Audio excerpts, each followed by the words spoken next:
innovation, resilience, agility. It's how Michigan businesses continue to work together to make a difference now and shape the future. Join us and make your mark where it matters. Visit michiganbusiness.org/radio. Hey, this is BJ. Thanks for listening to our show's podcast. If you're a fan of all things geeky, you should check out my other podcast, BJ Shea's Geek Nation. We have new episodes every day, and you can check it out at bjgeeknation.com. Your home is going into foreclosure and you feel like a financial wreck.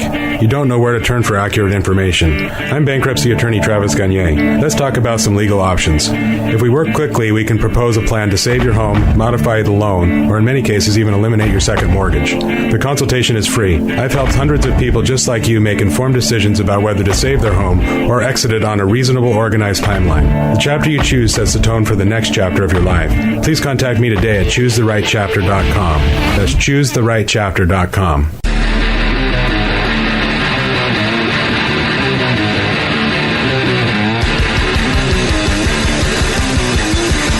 .9 KISW, The Rock of Seattle.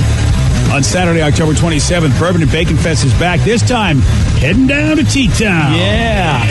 Join us during the day or during the night or for both sessions at the Tacoma Armory as distilleries from all over the U.S. are coming to pour their best spirits. And then we got great restaurants in this area. Oh, yeah, your favorite restaurants giving you bacon treats, taste of bacon, taste of bourbon. Oh, yeah, you want more info about Bourbon and Bacon Fest? Go to KISW.com. That's where you can get your tickets. Bourbon and Bacon Fest coming to Tacoma, benefiting our friends at Treehouse. Let's play Beat Migs. It's time to play the game. So everybody scream his name. Beat Migs. Don't be a loser. Whoa. Beat Migs. You're a loser. It is time to beat Migs. And let's pump it up for Monday. Yeah, double bass. I need some pumping, man. Excuse me? I need some pumping up. The older you get, the harder it is. That's right. That's right, buddy. Isn't that what you said? Just Mondays or everything there? Yeah. Definitely Mondays. Yeah. Well, yeah, it's like a fine wine, man. Oh, I'm sure. It doesn't turn to vinegar or anything like that, right? Not at all, buddy. Let's get to our contestant today. We got Casey and Kent. Casey, are you there, sir? Hey, good morning, everybody. Good morning, Casey. Morning, Casey. Welcome to the show. What's he playing for today, Steve? Up for grabs, tickets to see Cypress Hill. They're going to be at the Showbox Soto on March 19th. Go to KISW.com for all the details. You want to see Cypress Hill? Get your tickets now at AXS.com. All right, Steve, get out of here. For those playing at home, Casey will have 60 seconds to answer 10 questions. Casey, you can pass all you want, but you will only get 3 guesses per question. Are you ready? I'm ready. Who played Jack Nicholson's wife in the 1980 film The Shining? Shelley Long. No. Pass. Maker's Mark is what type of alcohol? Whiskey. Yes. The city of El Paso is located on what river? Texas. No. Oh, the Santa Fe. No. Pass. In what month does the Kentucky Derby take place? May. Yes. In what U.S. state was Clark Kent brought up? Washington. No. Idaho. No. Oh, pass. What term refers to a group of frogs? Wow. Pass. Pod. It's a pod. No. Do you still want to pass? Yeah, pass. What two colors were the original Rock'em Sock'em robots? Ooh, nice. Blue and yellow. No. Red and yellow. No. Red and orange. No. Casey. So close, Casey. You dropped a deuce. Oh, Casey. 2 correct. Yeah, try blue and red, Casey. That's how close you were. Very, very, very close. Steve, Casey. I don't want to give it to Steve yet. Those were some tough ones, so good luck. Yeah, they are some tough questions. So maybe you have a chance. Yeah, that's a whole other thing we don't want to get into. Yeah, we surely don't want to. Yikes. Yeah. Hey, Steve, Are you ready? Yes. Who played Jack Nicholson's wife in the 1980 film The Shining? Was that Julia Roberts? No. Sally Field? No. Sally Struthers? No. Wow. Maker's Mark is a type of what alcohol? Whiskey. Yes. The city of El Paso is located Texas. on what river? No. Mississippi? No. Kwai? No. In which month does the Kentucky Derby take place? May. Yes. Yes. In which U.S. state was Clark Kent brought up?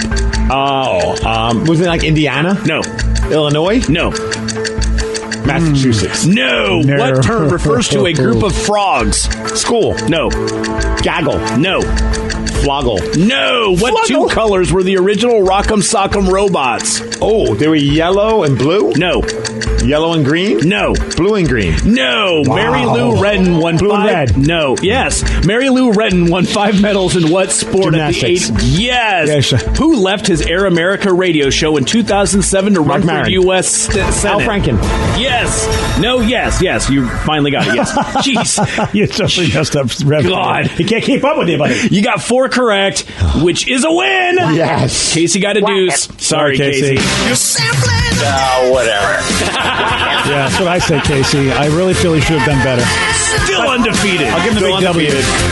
Oh, don't walk around and strut your stuff like you're somebody. He's better than anyone. Didn't even know what the Rock'em Sock'em Robot's color was. Get out of my studio. It took him 4 guesses. He got there eventually. Honestly, I'm disturbed. I mean, those guys are iconic. I thought they were too. I thought that was going to be an easy one. And everyone goes it for is the an yellow. Easy one. I overthought it. Yeah. Well, yellow's the color of the ring. Even Vicky knows this stuff. Yeah. Okay. So I'm thinking that's where their mind went. See, Vicky doesn't spend her entire time writing signs.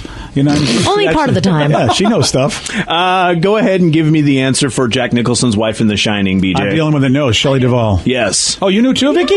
Oh, wow. Oh, Vicky, I'm impressed. I did Yeah. say Shelley. You did you? No. He No. did. Yeah, the caller did. I thought I said Shelley. He said Sally. Sally. Yeah, you said Sally Struthers and then Sally Field. Sally Field. Yeah. So you got Never an S. mind. Close enough. Yeah. The city of El Paso is located on what river? All right. Danny says he knows this. Rio Grande. Yeah. How about that? How about that? The state that Clark Kent was brought up in. Vicky, you don't know this, huh? Kansas? No. Oh, yes. it is Kansas. I was I going was to gonna say. say, what? Yeah. Yeah, it is. Yeah. Yeah. I misread it. Yeah, there you go, buddy. Ha, see, I know stuff. The term that refers to a group of frogs. That I don't know. An army. Oh. An army of frogs. Yes, that's right. Makes them sound more badass than they really are. Yeah, sure it does. And that's all of them. Congratulations, Steve. You won with 4 correct. That's all that matters. All it takes is just to win, for caller number 4 to win. 206-421-ROCK. Got to study, Steve. And you know Okay. what? I know you're not happy with some of the studies we do here in this country, so Yes. I'm going abroad. I'm going to England. Hello. According to this new study, they say taking a photo every day and posting it on social media actually improves your well-being. Selfies help yourself out. Feed your ego? Yeah, now the researchers did focus on selfies, but they're saying it works on any photo. And they found that when you stop what you're doing to take a photo and then share it with the world, it keeps you motivated, it keeps you sharp and engaged with your friends, so you feel less lonely and more in tune with the rest of the world. Gosh, I don't know, man. I just feel like we're feeding everyone to narcissism.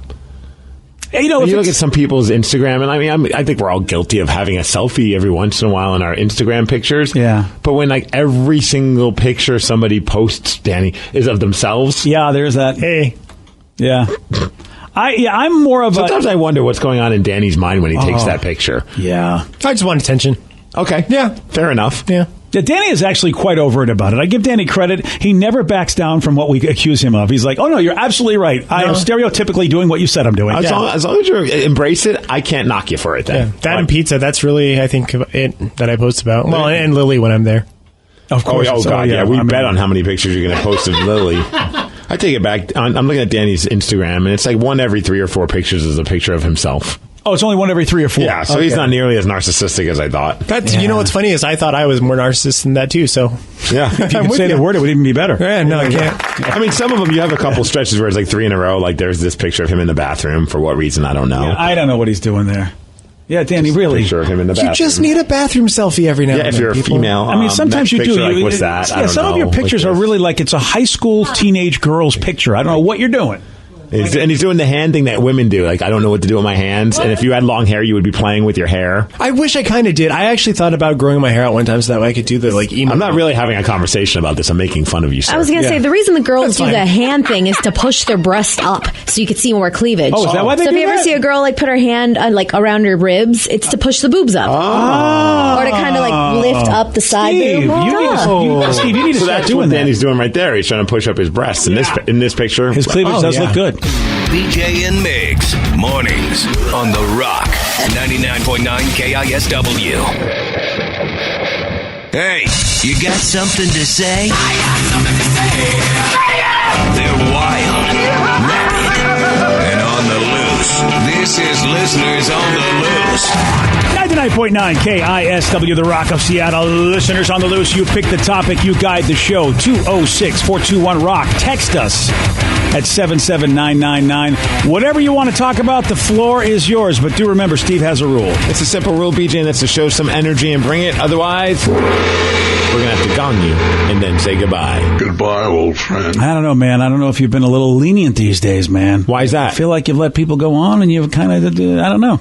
All right. Yeah. I gonged someone yesterday. Yeah, Maybe you even did. 2 people. Yeah, you did. Took a while, though. The listeners were like, hey, what the hell, Steve? Oh, were they? Yeah. Well, sometimes I just want to see if maybe some magic will come towards the end. Ah, you're looking to see what chaos can develop. And then finally I just have to give up and abandon ship. Yeah. It's tough. Yeah. You don't want to leave the ship. No, but sometimes. You got to. Even though you're the captain, you got to get off that ship. Don't believe what they say. You don't gotta I get feel off like it. I'm more like the first mate. Oh, is that it? Is that why you jump off and let me sink with the ship? Yeah, you're like the skipper. All right, thanks, skipper. Yeah. All right, I'll be the skipper, sure thing. All right, how about this text? Yes. Is there a band that you guys saw live that you didn't like live? John and Puyallup. That's a good question. Wow. First one that pops in my head, and it might not be a very popular one to throw out there, but I was not impressed, and I was actually pretty bored and left after a few songs. I was like, okay, I've seen them, I'm good now. It was the Rolling Stones.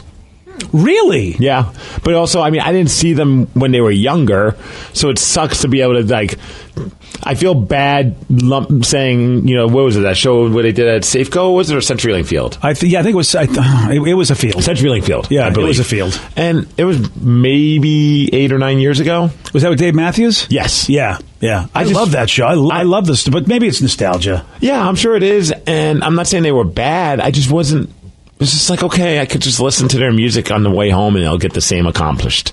Yeah, it's interesting. I really never saw them live until then. Right. And so for me, of course, you know, they were a big band in my childhood. Yeah. So they, you know, I as influential as, I don't know, any band that you would say from your childhood is influential. Oh, no, I understand. I just, for some reason, I just was not. I saw enough after 2 songs. I was like, okay, I'm good. Wow. Yeah, I wonder if it's because I have a love for that band that maybe you don't. I don't know. I know you like the band. Yeah, they've never been like my favorite band. Yeah, I always love the Stones. So I was like, oh, I really want to hear, you know, Painted Black. And I'm just like, do I really want to sit through more of this until they get to that point? I'm good. Wow. So that's the first band that I thought of. I can't really think of. I'm typically pretty easy to please at concerts. You know, as long as you put a little effort into it, I can appreciate. The Killers once were not very good. But one time I saw them and they were incredible. But granted, I was like baked out of my mind. And that's a big part of it. I think that's what made me like them more. And then when I took my wife to see them and I kept raving about how great they were, and we went and saw them, and I was like, oh, this isn't the same show that I saw the last time. Yeah. Yeah. A lot has to do with your state. Yeah. It really, really does. Which is why I hated the Grateful Dead. And I got a chance to see them, and I just was like, "What is this all about? This is crap." Mm-hmm. I mean, and I know it's sacrilege. Piss off Sergeant Hair Club. I know it will, but it was sacrilege. And look, I'm not the most musical guy, so Hair Club will always dismiss me like, "You don't know anything about music. You're an idiot." Right, and he's right. But I felt like I needed to be high to see that band and appreciate them. I really did. That. I just thought there's a bunch of just people just swaying back and forth, going. I was just like, I got to get out of here. This is I can't. This is the hottest ticket in town, and I so hated being there. Somebody texted Disturbed was disappointing. Every time I've seen Disturbed, they were great. I've always enjoyed seeing those guys, except for one time at the Paramount, but I was on mushrooms, and it freaked me out when they opened up the doors. It felt like they opened up the doors to the gates to hell. Yeah. And so I didn't even see them. I left. I saw enough to like the flames and Yeah. Satan. Again, I gotta leave. I refer back to my earlier comment Yes. about depends on the state you're in when you go see a show. What about you, Vicky? Oh man, people are going to hate me for this, and this is because I was 20, so no alcohol, and the person I was hanging out with didn't smoke the marijuana. But I wish I had done that to see Tool. Because I had seats to the side stage. I didn't really get to see anything from the front, and we were just sitting there. So the music didn't really get you, huh? Like, I wanted to be in there. Like, I wanted to be kind of in the crowd or dancing and swaying and kind of doing my thing, but stone cold sober, it's kind of hard to do so when everyone's just sitting there. One person who says, I'll show you'll disagree. I'd rather crank Tool in my car than see them live. Worst live show ever. See, I've seen them completely stone cold sober every single time I've seen Tool, and every single time they've blown me away. I think it also depends on who. But I was also in the front row one of those times. So. Exactly. There you go. That probably skewered my opinion. Because it's not only alcohol and the marijuana that is a big factor, it's who you're with. Yeah. Enjoying it with. And I feel like I didn't go with the right people. Well, I agree with you on Tool. Oh, really? Sergeant Harry. I think that they're one of the greatest live bands ever. I wanted to be high. Yeah. Oh, yeah, the visuals. The visuals make you want to be hallucinating. I bet being high at a Tool show is fantastic. But they're so tight. They're so good. But I thought I heard you mention something about the Grateful Dead. Oh, I surely did. Yeah, you know my opinion of the Grateful Dead. They are no collective soul, but Collective Soul, day in, day out, delivers. Yeah, they live. do. I've seen Collective Soul, and they deliver all the time. Yeah. You know what? They could be sitting outside of here right now, and you wouldn't be able to recognize them. I'll always know Ed Roland. He's just such a heartthrob. Here's what I'll tell you about the Dead. I saw them, I think, about 100, 110 times. Damn! When I was in my teens, because Okay. I didn't go to school. I just got high and I went to go see Dead shows, and they were the greatest band in the world. And then I saw their very last show when I was in Chicago, and I hadn't gotten high for years and years. They're not that good live. That's the reality. Yeah. The Grateful Dead on paper, the legacy, Acid paper. the tunes, but I come to learn after years and years that they went in to re-record their live stuff, overdubbed. Like Kiss. Kiss did that with their live records. Yeah, but they're terrible, BJ. Steve. Or first, get my name right. Secondly, you're insane to say something like that. Yeah. How dare you? I'm sorry. The Dead were not as great as every stoner thought they were. Yeah, and that's the thing. I think when you're stoned and when you're under some sort of influence, everything is better and that makes sense. Yeah, I went and I was so upset. I was like, I think I should be stoned. Why didn't you guys tell me this? Yeah, it was like my buddy also, when he introduced me to Pink Floyd, he didn't tell me he was a big stoner. He just said, "Hey, you're gonna love this." I didn't know he was listening to this when he was stoned. I was like, "Well, dude, you can't just give me the Pink Floyd music. You got to give me everything that goes with it. You have to give me all the accoutrements." So I'm glad to hear you say that because sober, that was not a band to see. It depends on what you like. If you like noodle music, you like 20-minute versions of songs, and they go off into drum solos and guitar solos. It's great, but Another band that's really bad live, if you're not stoned, is Sublime. Sublime went on forever, and I just feel like everyone was really into it except for me because I don't smoke weed, and everyone was dancing, and I was just like, I can't watch Sublime anymore. I have zero interest in seeing Sublime with Rome, and I'm sure that I was never a huge Sublime fan, so I feel like I'm just setting myself up for a failure in that situation. Like, the only thing I liked about Sublime was Brad Noel when he did, like, acoustic stuff, so he's not alive. Right. I'm not going to see that band. Right. That's it. Damn you, Brad. We get a few people texting about the Black Crowes. They suck live. Another person, 10 years ago at the White River Amphitheater. Horrible. I saw them at the Paramount. I was so pumped. They had great seats, and they did nothing of their old stuff. They just worked on like some of their newer material. Oh, that's BS. So it was just like I kept waiting and waiting. I think the closest I got to hearing a hit was maybe Conspiracy, and that's it. And that really bummed me out because when I saw them in college, it was in support of one of their first records. It was their second record, and they were mind-blowing. Then again, I was really stoned. But there you go. Totally agree with you. Do you remember the tour they did with Oasis? Which was like a complete mismatch, but the whole theme of two brothers who don't get along in a band. Oh, horrible show. The sibling rivalry tour. Horrible show. Nobody who's going to see the Black Crowes wanted to see Oasis and vice versa, but I agree with you. Black Crowes were great in the beginning. Remember what was the band called? The Vines. Yes. The singer had like some serious some issues mentally, and he had a meltdown. I think it was at the Moore Theater we went and saw them, and he had a meltdown and just left. And it was so awkward for the drummer and the bassist. They're just like, you think he's coming back? Yeah, probably not. Wow, that's awesome. BJ and Migs, mornings on The Rock, 99.9 KISW. BJ and Migs, mornings on The Rock. 99.9 KISW, The Rock of Seattle. It's the listeners on the loose. You pick the topic. You guide the show. 206-421-ROCK. Text us at 77999. Let's go to Kyle in Seattle. Kyle, you are on The Rock. Hello? Hello, Kyle. Welcome to the show, sir. How you doing? Not too bad, buddy. What you got for us? A couple years ago, I was invited to a Christmas party at my girlfriend's friend's house. We go over there, everybody's having a good time. We're watching Christmas movies and stuff, just kind of having a party, right? Well, her friend had actually invited somebody else who we didn't know about. We didn't know this guy was going to come up. Apparently, this dude had just got out of prison a couple years back earlier than that. Oh, all right. Yeah. So you got some prison action. Right, yeah. So this dude's kind of like a short fuse. He just kind of goes off, does whatever he wants to do whenever he wants to do it, right? So he shows up, and we're all drinking at this point in the night, and the dude finds a bottle of Fireball. Oh, boy. He takes that for himself. He doesn't let any of us know that he's got it. And so he says that he's going to step out to take a piss. So he steps out. Probably 20 minutes later, we heard this, knocking sound on our roof, above us. We were like, what the heck is that? And this dude's just kind of walking back and forth, just kind of drinking and doing his own thing. He's on the roof with the Fireball, walking back and forth, drinking the Fireball.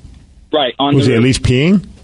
No. Damn. So there was a shed on the side of the house that he actually ended up crawling up to get to the top of the roof because it was like a 2-story house. And so he's just kind of walking him back and forth, doing his own thing. And he drinks the entire bottle, finishes it to himself. Oh, yeah, that's always going to be... this is only going to go to a great place. I think it's funny there was a shed on the side of the house, and there was also a shed on top of the house. No, there's not a shed on top of the house, but there's a shed on the side of the house how he got up to the top of the house. He was, I got you. My bad. Yeah, anyway. So the dude crawls up to the top of the house, finishes the bottle, he's doing his thing. Well, he actually ends up chucking the bottle off the house and ends up hitting the neighbor's house. Oh, wonderful. Jesus. This guy, I can't understand why this guy was ever in jail. Right, exactly. This guy likes to party. Yeah, he does. So he throws it through the neighbor's window. The neighbor comes out livid pissed.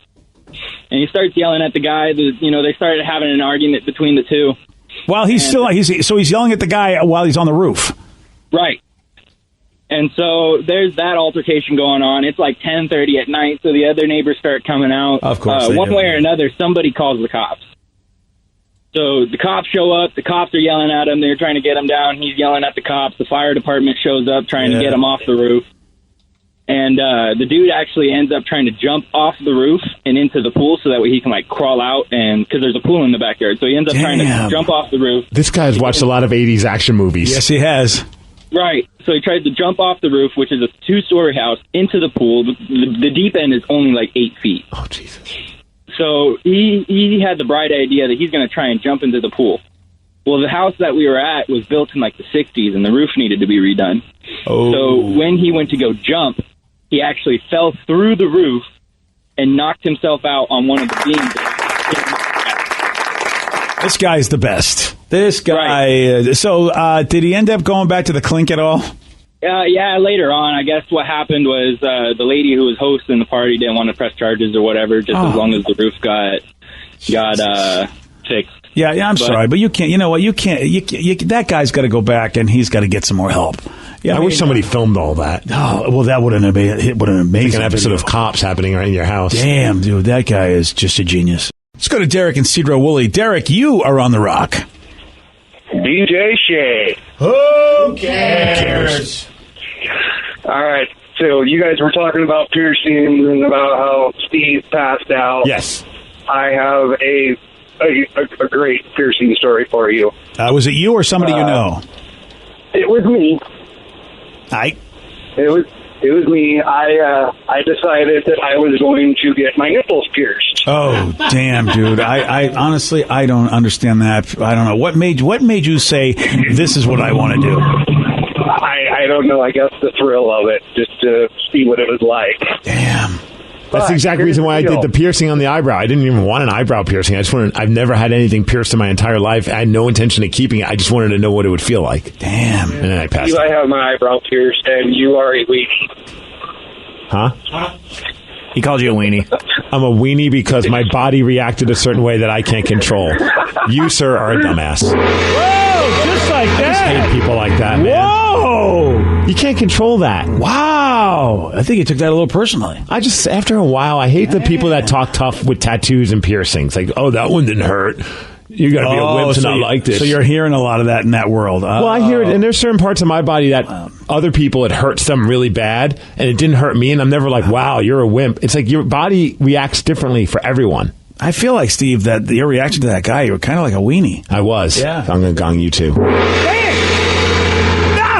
BJ. Wow, we don't even know what his story I just don't was. get the rationale behind that. You know, it's a guy thing to do. I know, but I can't control when I'm passing out or not passing out. That means you're a weenie. Apparently. Yeah, see, if you don't pass out, you're not a weenie. You're absolutely right. It's like things that, everyone's a weenie in something in their life. That really is true. But the trouble is that if you happen to be a weenie where the majority of people aren't weenies, it sucks because you get beaten on. But like you and I, we can stand up in front of a crowd of people. No problem. I bet a lot of folks like that dude would pass out if they had to stand up in front of a crowd of people. Which wouldn't make that person a weenie. Everyone reacts to things differently. That's why I always hate that people have tattoos that try and talk tough. Yeah, man. Because it's just like, oh, that hurt. I was actually somewhere. I was at Crypticon, and two people were comparing tattoos, and one of the guy goes, oh, I got this tattoo on the inside of my arm, and it killed me. And the other guy goes, I got my whole arm done. Didn't hurt one bit. I fell asleep while it was getting done. And I just looked at the guy. I'm like, cool. You are so tough. You're tough. Like, wow, you handled that really well. Yeah. Every tattoo hurts. I'm sorry. Every single one has hurt me in some way or another. Anyone who says it doesn't hurt is just some lying. hurt worse than others. Like, there's certain parts of your body where it just feels like almost like you got a sunburn and someone scratched it. It's not unbearable. But there was like part of my chest where I legitimately was ripping my belt off of my pants. Like I was holding on for dear life. That's like me with my back. I was sweating and dying when I got it done. And people are like, well, it's not that bad, especially on the shoulders. I'm like, bitch, it sucks. You guys are all weenies. None of mine hurt. Nipples says you're overreacting. Stop being a little bitch. Oh, Nipples, he texted you? No, it's just other people. Oh, damn. I just hate when people do that because it's like, just because you handled it one way as opposed to somebody else, that doesn't make you better or worse. Yeah. And I love when people say you overreact. If you have to listen to something over and over again, you don't know it, but if you're the 10th in line, guess what? You're going to get the explosion because you didn't know there were 9 people being a douche before you. That guy was just having fun with you. I was as well. I like gonging people, and that was a good opportunity to gong someone. To me, that was fun. It's been a little while. It has. Yeah. Well, again, here's the thing, and as listeners, you have one rule. You got to make sure you don't piss off Steve. Really, you got to keep things going. And if Steve's got the gong, that's life. The gongerator. You come into somebody else's house, you need to be courteous. That's man. I'm just playing. Honestly, I was just gonging for a fun opportunity, and it was an opportunity to point out something that I saw over the weekend when people were like trying to act tough because they got tattoos and the other person handled it one way. I really didn't care about that. I mean, that guy was having fun. I know I heard him laugh, but it was a good opportunity to gong somebody. So relax, everybody. Not me. I'm not legitimately mad at that guy. I am. I know you are. Well, you know what? I hate everyone. Here's why. I really think a lost art in the men, and I can't speak for women because women get to do whatever they want. It doesn't matter. They don't follow any rules.